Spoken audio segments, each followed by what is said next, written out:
Abren el estudio privado de Diogo Jota, tras su muerte, y descubren un secreto estremecedor.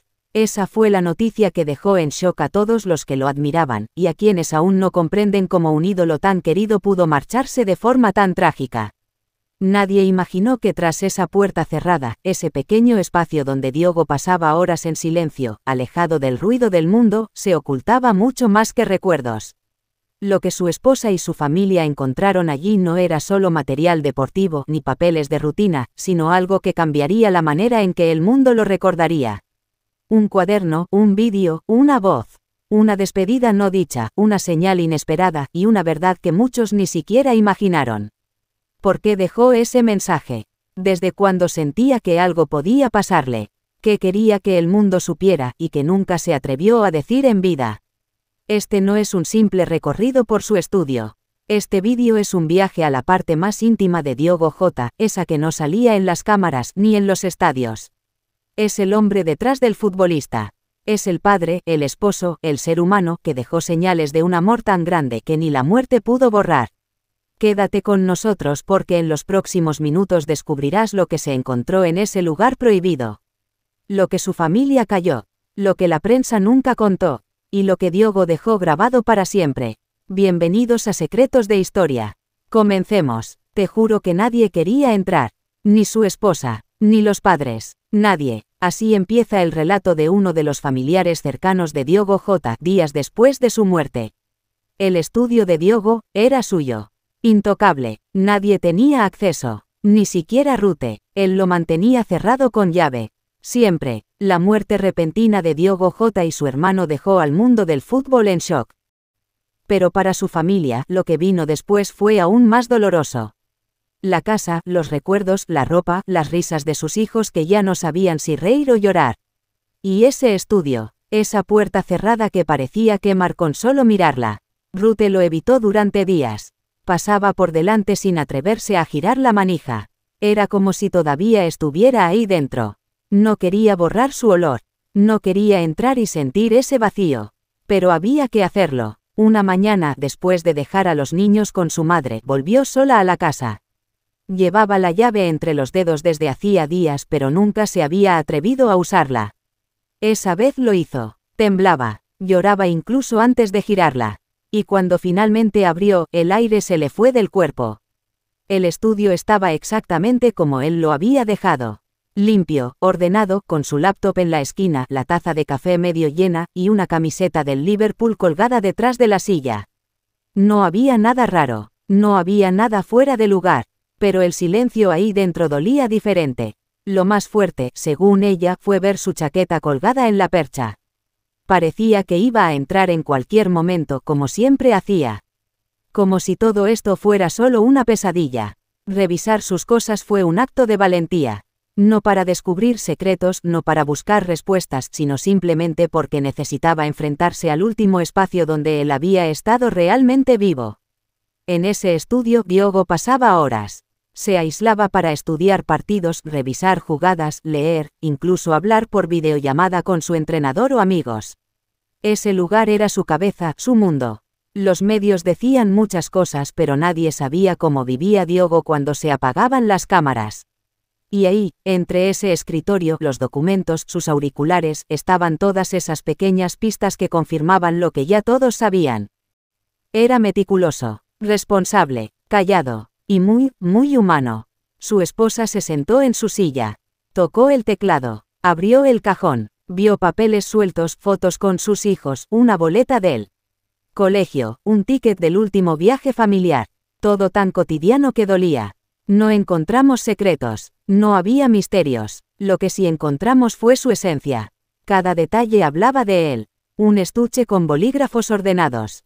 Su celular con las alarmas marcadas, 6:30 de la mañana, despertar a los niños, 12:45 del mediodía, llamar a Rute.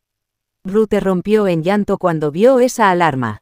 Él tenía todo bajo control. Nunca fallaba. Y sin embargo, el destino sí le falló. El estudio fue cerrado nuevamente después de esa visita. No por miedo, sino por respeto. No era el lugar el que dolía, era lo que ya no estaba. Desde entonces nadie ha vuelto a tocar nada. Su ropa sigue ahí, su taza, su teclado, su calendario pegado con una fecha marcada, entrenamiento con Pedro, 3 de julio. Justamente el día que nunca volvió. Yo entré con ella. Eso fue lo primero que dijo Ana Paula, la prima de Rute. Fue la única persona que Rute permitió que la acompañara ese día cuando decidió abrir el estudio privado de Diogo. Estaba tan pálida, ni siquiera hablaba. Solo tenía la llave en la mano. Caminaba como si flotara. Cuando abrieron la puerta, el silencio golpeó fuerte. No como un silencio cualquiera. Era un silencio lleno de ausencia. Lo primero que sentí fue que él estaba ahí. No me preguntes cómo. Era ese tipo de cosas que no se pueden explicar. El escritorio intacto. Todo limpio. Pero había una frialdad extraña como si el lugar ya no respirara. Olía a cerrado, a polvo, pero también a él. A su perfume, a su forma de ser. Y entonces comenzó el recorrido con pasos lentos como si el piso fuera de cristal. La computadora aún estaba conectada. La silla giratoria seguía en su lugar. Una hoja con anotaciones sobre un partido del Liverpool estaba a medio llenar. Hasta el bolígrafo estaba sin tapa. Como si hubiese salido un minuto y pensara volver. Pero no iba a volver. Eso era lo que dolía más. Rute se acercó al mueble que estaba frente a la ventana. Era como una pequeña estantería. Empezó a revisar. Ahí estaban los cascos para los juegos en línea, su colección de relojes, fotos de los niños. Todo bien puesto, todo normal, hasta que llegaron a la parte de abajo. Ese mueble tenía una pequeña puerta. Jamás la había visto abierta. Cuando Rute la abrió, el polvo saltó. Y dentro, había varias carpetas. Pensamos que era documentación del banco, del club, cosas personales. Pero una de las carpetas estaba más desgastada, sucia, mal cerrada. No sé por qué, pero Rute no la quiso abrir en ese momento. La puso sobre el escritorio y se quedó mirándola. Me dijo, esto no debería estar aquí. Ella conocía cada cosa que Diogo guardaba, sus costumbres, su manera de ordenar. Esa carpeta no estaba hace una semana, ni dos. Era como si él la hubiera colocado allí antes de morir, sabiendo que alguien la encontraría. Pero algo no encajaba. Dentro había papeles doblados, sobresueltos y un documento sin firmar. Era un formulario. No era nada secreto. Pero, tenía una palabra que nos paralizó, transferencia de tutela parcial. ¿Qué es esto?, preguntó Rute. Era un formulario oficial, sin completar del todo. Estaba dirigido a una institución portuguesa que se encarga de custodias temporales para menores. Y justo al lado, había un papel escrito con su letra que decía: en caso de emergencia, estos son los nombres de quienes podrían ayudar. Nadie sabía por qué Diogo estaba preparando ese documento. No era para sus hijos. Ellos estaban bien, con él y Rute. Entonces, ¿para quién era? Para alguien más. Estaba ayudando a alguien en secreto. Estaba protegiendo a alguien. Rute no quiso seguir. Cerró la carpeta. La guardó de nuevo. No era el momento para más preguntas. Salió del estudio con los ojos llenos de lágrimas. Pero algo le quedó grabado en la mente. Él sabía algo. Él presintió algo. Y por alguna razón, no nos lo dijo. El polvo cubría cada superficie como si el tiempo se hubiese detenido dentro de ese cuarto. El silencio seguía igual, pero el corazón de Rute ya no. Había algo ahí dentro que no se podía explicar. No eran fantasmas, no eran misterios de novela. Era la sensación de que algo estaba incompleto. La casa ya no era la misma. El estudio, menos. Y aunque nadie lo dijo en voz alta, todos sintieron lo mismo. Ese cuarto no solo guardaba objetos, también guardaba preguntas sin respuesta. No lo buscábamos, no sabíamos que estaba ahí. Así comienza el relato de Rui, cuñado de Diogo J., hermano de Rute, quien fue llamado por ella días después de que abrieran el estudio. Rute no quería entrar otra vez sola. Me dijo, necesito encontrar algunas cosas de él. No sé, sus contraseñas, algo. Querían acceder al correo de Diogo, a su cuenta de banco, a sus datos del club. Cosas necesarias después de su fallecimiento. Pero nadie imaginaba lo que iban a encontrar. El portátil de Diogo seguía donde siempre. Cerrado, con una pequeña mancha de café seco al lado del touchpad. Rui lo encendió. Lo raro fue que no pedía contraseña. O sea, sí estaba protegida, pero él había dejado la sesión abierta. Eso ya era extraño. Diogo era obsesivo con su privacidad. Empezaron a revisar sus carpetas, documentos, contratos, fotos familiares, correos con el club. Todo en orden, pero hubo un archivo que llamó la atención. Era un vídeo, sin título, solo decía bit_0013. No estaba en ninguna carpeta de trabajo ni en la de videos familiares. Estaba suelto, en el escritorio del sistema. Ruth lo abrió, y ahí estaba él, Diogo J., sentado frente a esa misma laptop, con el mismo fondo del estudio. Vestía una camiseta sencilla con el cabello algo desordenado. Su rostro no era el que todos veían en las entrevistas. Estaba llorando. La cámara temblaba un poco como si la hubiera colocado sobre algo improvisado. Su voz se escuchaba baja, pero clara. Si estás viendo esto, es porque algo me pasó. Ruth se quedó congelada. Yo no suelo hacer estas cosas, pero necesitaba hablar. No para los fans, ni para la prensa. Solo para ti, Ruth. Y para mis hijos, si algún día quieren saber quién era yo más allá del fútbol. Diogo hablaba pausado. Respiraba con dificultad. Se notaba cargado. A veces siento que estoy en una carrera donde no tengo control. Todo pasa rápido. El éxito, los partidos, la familia, la presión, y a veces me dan esos pensamientos raros. Como si algo se fuera a romper de un momento a otro. El vídeo duraba poco más de 6 minutos. Pero cada palabra pesaba como una tonelada. No tengo miedo de morir. Pero sí me aterra no dejar claro cuánto los amo. No me importa la fama, ni los goles. Solo me importa que ustedes estén bien. Que tú estés bien, Ruth. Que los niños crezcan sabiendo que papá los adoraba. En un momento del vídeo, él se limpia las lágrimas con la mano. Mira hacia un costado. Suspira. No estoy diciendo esto porque sepa algo.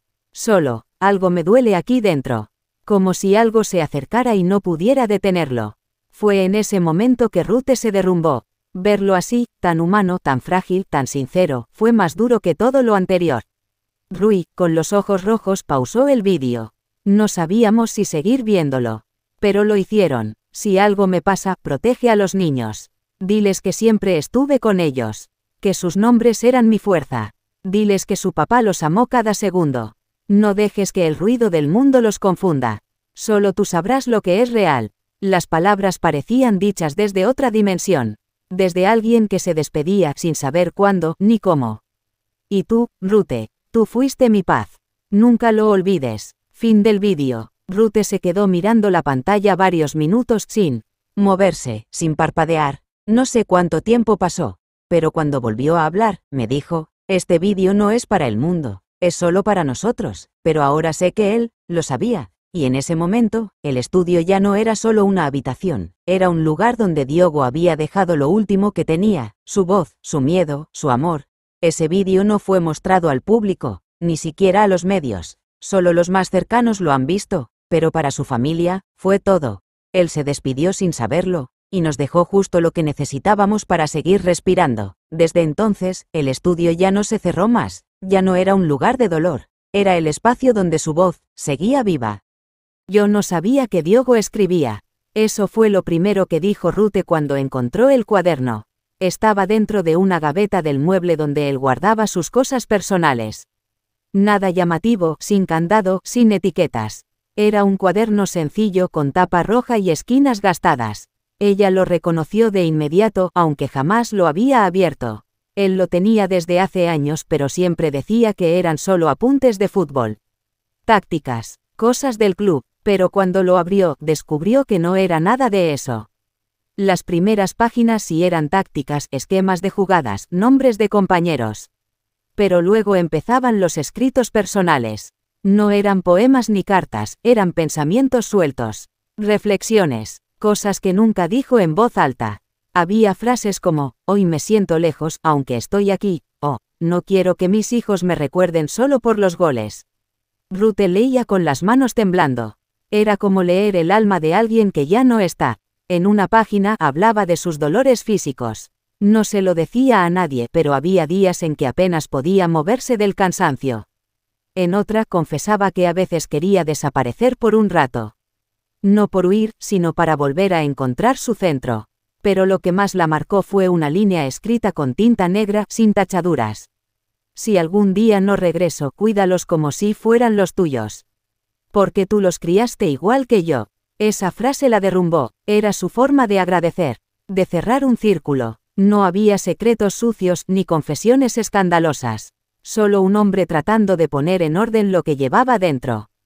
Ella cerró el cuaderno después de unas páginas más.